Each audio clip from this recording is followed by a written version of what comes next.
您现在正在收听的是美国俄亥俄州特利多教会的生活日志。今天要和您分享的题目叫单车上的3个小时。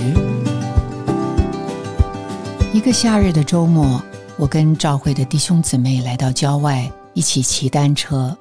那天计划的行程是15英里，体力并不太好的我没有打算骑满全程，只想跟在后面，直到有人折返，我就跟着回去。正巧行程一开始，我就看见一位年长的姊妹，虽然落在队伍的最后，却骑得悠游自在。我被她的状态所吸引，就想靠近她。我们有一句没一句地聊起近况，说着说着，她突然问我是怎么长大的。一时间我不知道如何回答，因为很少人这样问我，关心我的成长。我本想3言2语简单的带过，没想到这位姊妹希望听到我成长的每一个细节。每当我想轻描淡写省略一些过程的时候，她就会不厌其烦地要我专心驻留在那些时刻，重新认识自己成长的过程。我生长在中国大陆一个普通的3口之家，在我的记忆中，那是一个充满争竞的环境，一直有一种无形的压力。从小就被父母告知，必须进入最好的小学，才能考上重点中学，进入名牌大学。所有的精力都花在升学上，所做的一切也是为了挤进名校。所有不为着这个目标的，都是耽误时间。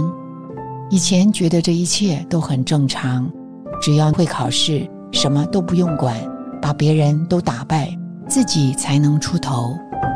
所有的人在我眼里都成了对手，所以我没有真正的朋友，不懂什么是友情，甚至不懂亲情，更不要说爱情。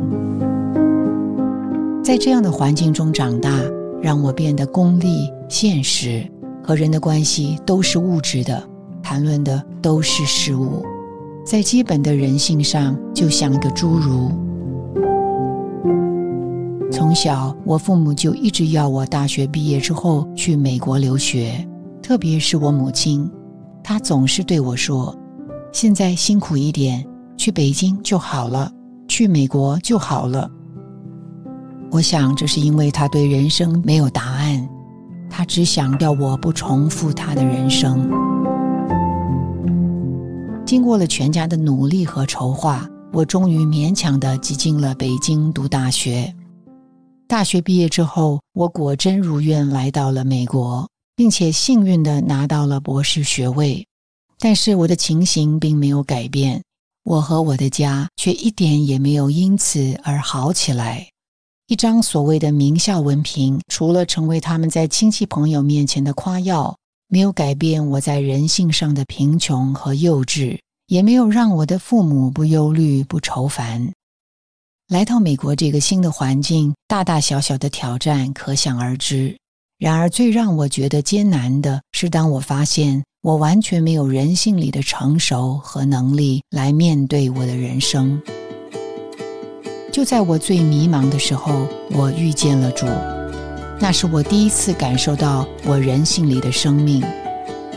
从此，这个我熟悉又陌生的人性，就在教会生活中不断地得到滋养，直到今天。不知道是哪里来的动力，我们竟然骑完了全程。平时沉默寡言的我，竟然滔滔不绝地说了3个小时。但稀奇的是，我一点不觉得疲倦。快到终点的时候，我想起了与这位姊妹第一次见面的时候，她教我唱的一首诗歌：父，我知道我的一生你已为我分好，所有必须发生变更，我不害怕看到。我求你赐我长久忠诚，存心讨你欢笑。第一次唱这首歌的时候，我并不懂其中的深意，但是如今回望我人生每一个十字路口，我看见主都在那里，他的身影和目光是这么执着，这么深刻。我的一生他早已为我分好。在这个3个小时的单车之行中，他重新定义了我的成长。这个时候，我觉得我和这位姊妹从来没有这么亲近过。主是这么近，这么好，把我从小到大一直缺乏的人性赎回了。我第一次这么深深地觉得，我被许多人爱，我也能爱许多人。感谢您的收听，希望您能从今天的信息中得到亮光和启示。你的点赞、留言、分享、转发是我们持续制作的动力。我们的网址是 thechurchintoledo.org。期待我们下次空中再会。